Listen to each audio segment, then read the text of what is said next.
2 во Штип, толку и во Кочани и 1 во Виница. Нови 5 сообраќајни несреќи се пријавени во полицијата само овој викенд. На улицата Брегалничка во штипската населба Македонка, возачот Куманово со возилото Сеат Ибица удрил во зидот на надвозникот, се здобил со телесни повреди.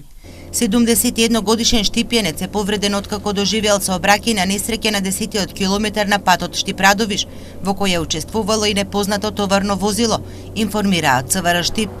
Во Кочани е повреден 74 годишен велосипедист. На крстосницата меѓу улиците Роза Петрова и Мородвишка Епископија бил удрен од воzač на Рено. Втората сообраќајка во Кочанско е регистрирана на патот Зрновци-Кочани, кај Грдовци, во која повреден е 30 годишен кочанец, кој е транспортиран на клиниката во Скопје. Во Виничко на критичната локација Преварец се судриле скопско возило Citroen и BMW со бугарски национални ознаки. Повредена била сопатничката во Citroenот. Минатата недела во Штипско загина велосипедист, загина и пешок во Делчево. Се случи и тешка сообраќајка на 22-тиот километар на магистралниот пат Штип-Радовиш, во која учествуваа патничко и товарно возило влекач. Потешко беше повреден возачот во Мерцедесот.